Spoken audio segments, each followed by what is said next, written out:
భారత్ మాతా కి జై. జై సియారాం.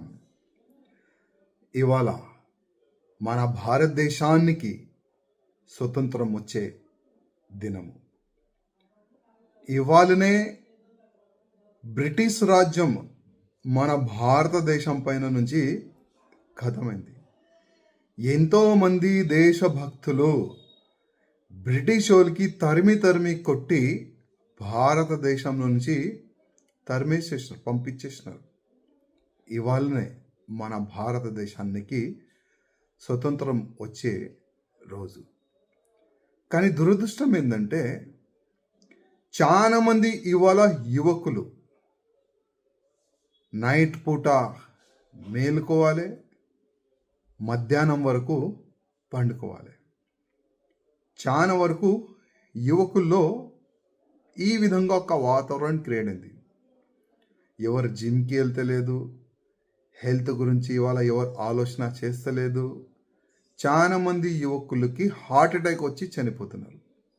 ఇవాళ భారతదేశానికి స్వతంత్రం వచ్చే రోజు. ఇవాళ ఎంతమంది యువకులు ఉన్నారు, ఆయన బస్తీలో కానీ, ఆయన గల్లీలో కానీ, ఆయన కాలనీలో కానీ మేము కూడా భారతదేశం జెండా ఎగిరిపించి భారతదేశం స్వతంత్రం ఇవాళనే వచ్చిందని సెలబ్రేషన్ చేస్తున్నారు. చాలా తక్కువ, చాలా అంటే చాలా తక్కువ. కానీ ఇవాళ చాలా వరకు యువకులు ఇది నా దేశం, ఇవాళనే నా భారతదేశానికి స్వతంత్రం వచ్చిందని చాలా మంచి భావన పెట్టుకొని వాళ్ళు చాలా గ్రాండ్ కూడా వాళ్ళు మన సెలబ్రేషన్ కూడా చేసుకుంటున్నారు. నేను ఆ యువకులకి సందేశం ఇవ్వాలనుకుంటున్నా. మధ్యాహ్నం మేలుకుంటారు, అంటే నైట్ మేలుకుంటారు, మధ్యాహ్నం వరకు పండుకుంటారు. ఇవాళ ఒకవేళ ఆ సమయంలో మన పెద్దలు భారతదేశాన్ని స్వతంత్రం రావాలని పోరాడకపోతే, ఫైట్ చేయకపోతే ఇవాళ మీరు ఏదో ఒక బ్రిటిష్ ఇంటిలో గిన్నెలు సాఫ్ చేసేది యాద పెట్టుకోండి. కనీసం ఈ రోజైనా యావత్ తెలంగాణలో ఉన్న యువకులు రోడ్ పైన రావాలి, భారతదేశం జెండా పట్టుకొని రోడ్డు పైన రావాలి.